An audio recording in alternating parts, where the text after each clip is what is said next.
While this episode may deal with a highly controversial topic in our culture today, I want you to understand that what I'm about to share with you, these aren't just my opinions. These are what I consider higher than that because I am a deconstructionist. And deconstructionists like myself, and having the tools that we now have with the internet, I'm able to go back and re examine things from multiple perspectives to determine the original intent of the law or whatever it is that we're discussing. And I think for me, the clearest example is the word religion.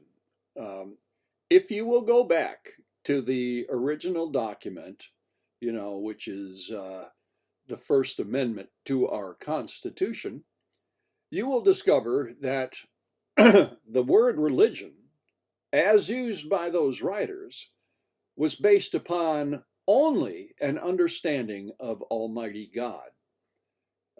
Samuel Johnson and Noah Webster had the two dictionaries of the time, and their definitions of the word religion, while I recognize there are other definitions, but the definitions that they used all pertained to Almighty God. So if you're going to tell me today that your religion, take Satanism, for example, that your religion is protected by the First Amendment, I don't agree with that because that's not what the writers were writing about. They were writing about religion being protected and, the government protecting religion because they referenced Almighty God.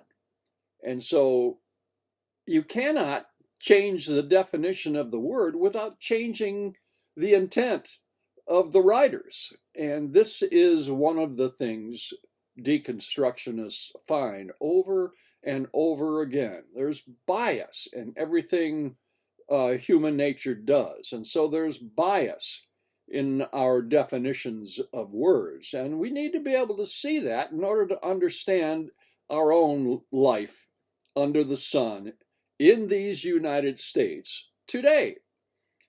And this leads me to a concept that you're just not, you may not really like or agree with.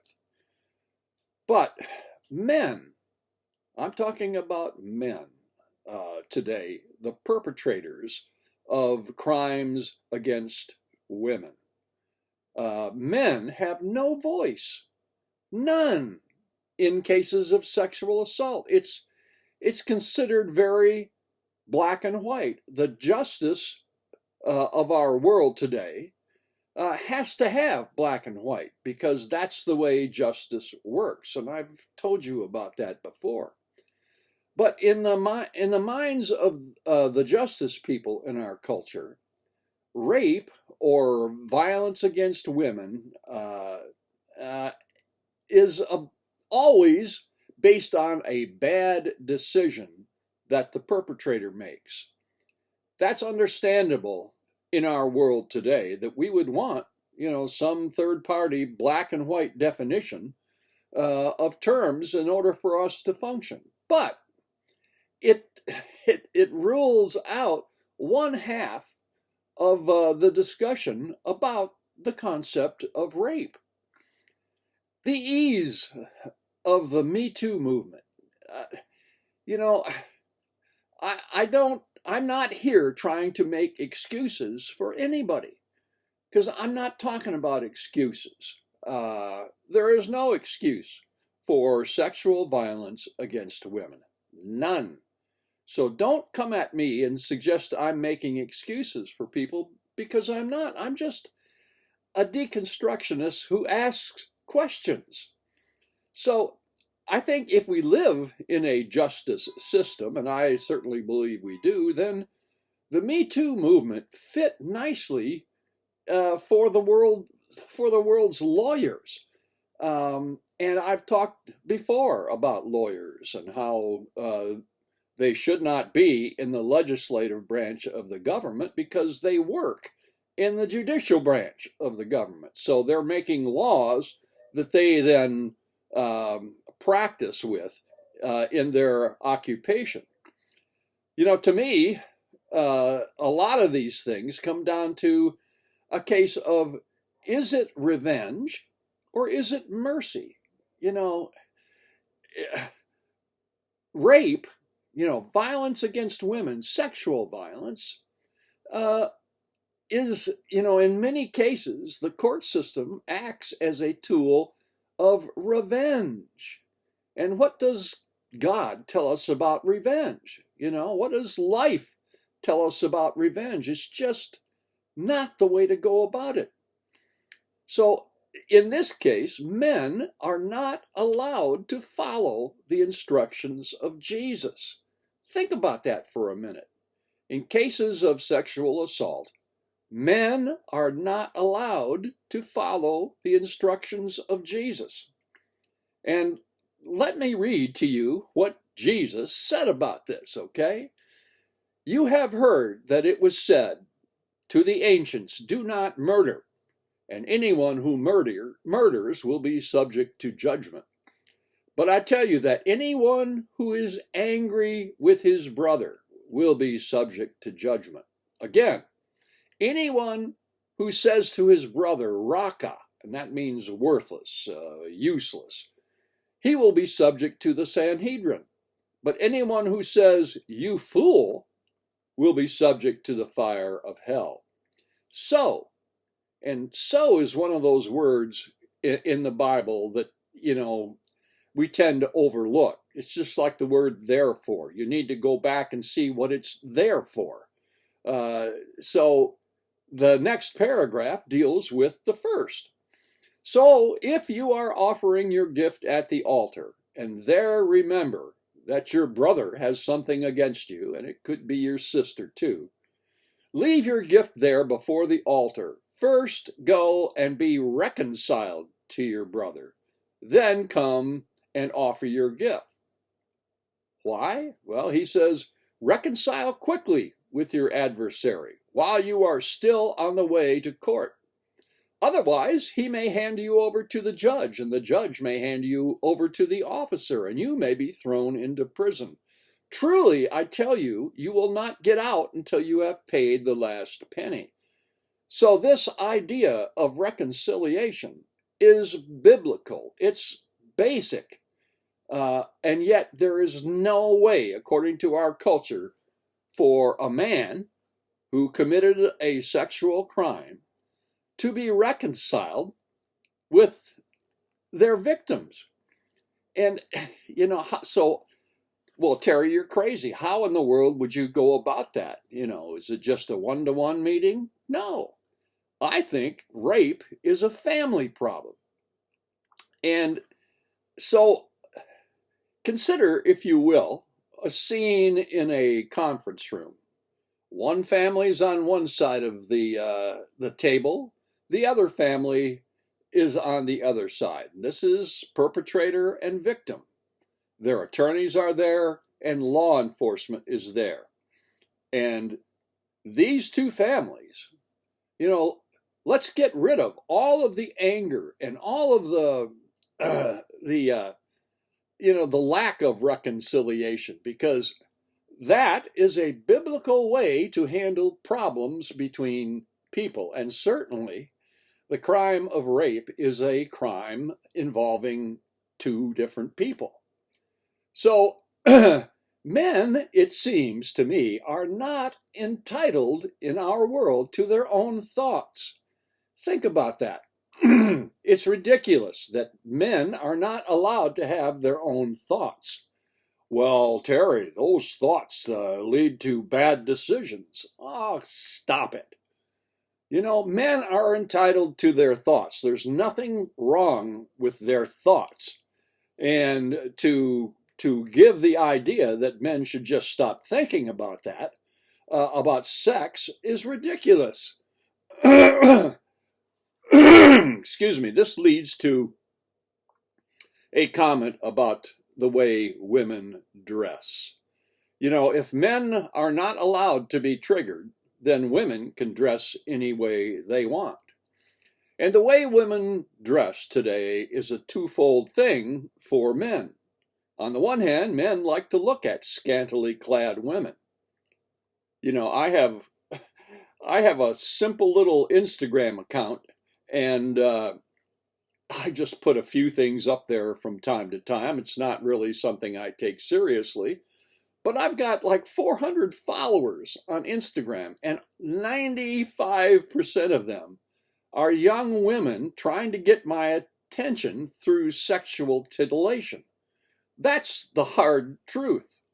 So women are allowed to use sex as a come on to men to increase their following, but men are not allowed to look at them.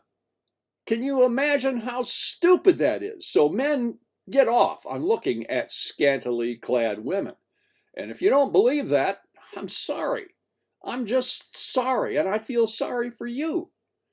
The second thing is that men profit from women who are scantily dressed, because let me tell you, there are a lot of men involved with the women who behave this way. So men, have two concerns with regards to women dressing scantily.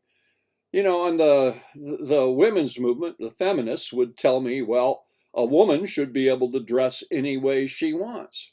Really? Have you seen a woman walking around in Skims in public? I have. And let me tell you, it's absolutely triggering. And you can say, well, she doesn't intend to trigger men. And I would argue with that. She absolutely intends to trigger men. But men are not allowed to react. Do you see the difficulty with this whole concept in our culture? And then there are other absolute facts. The age of puberty among women, among girls, is falling. It's down to, the onset of puberty can now begin in the single digits of a girl's life. And, the average age has fallen over the years by a couple of years. So all of our concepts about puberty and teenagers and young girls, have to look at this, that the age of puberty among girls has fallen by 2 years. And that is amazing to me, because, it follows then that a 16-year-old girl comes off as an 18-year-old used to. So all of our laws, regarding the age of adulthood are skewed by the fact that young girls are going into puberty early. Now, it's another discussion to look at the whys of that, but it's irrelevant for this discussion because it's a fact. I have a friend, a dear friend from my past on Facebook. And years ago, he posted a graduation picture of his daughter. And she is absolutely one of the most beautiful women to ever, grace human presence. I mean, this girl is gorgeous. And I was taken by that because I really had no clue. I mean, I didn't realize that my friend had a daughter who looked this way. And so I contacted him to say congratulations on his daughter's graduation. And he told me she was graduating from junior high school. She was 13 years old. And I tell you, in all honesty, I couldn't tell the difference between whether she was 13 years old or 18 years old. We teaching our girls to dress like women at an earlier and earlier age. And you cannot convince me that that isn't triggering to men. So why do we discount the fact that men can be triggered? Because it doesn't fit the justice demands of our culture, which are always black and white, ergo rape, or any form of sexual violence against a woman is always determined to be a bad decision made by the perpetrators. I'm not trying to argue that it's a bad decision. I'm just saying that that is too narrow of a definition for it to do our culture any good. And if you think that the rape problem is going away, it's not. And it's not because, the scales are tilted in terms of balance between men and women. We will never solve this problem without talking to men and listening to men. And I have to go back to I've done a whole episode on this, but Law and Order SVU plays a huge, huge role in how our culture views rape. We would rather have third parties determine right and wrong for us rather than to assert ourselves into the arguments. That, I think, is a blight on our culture. Of course, I could be absolutely wrong, because after all, I'm just a commentary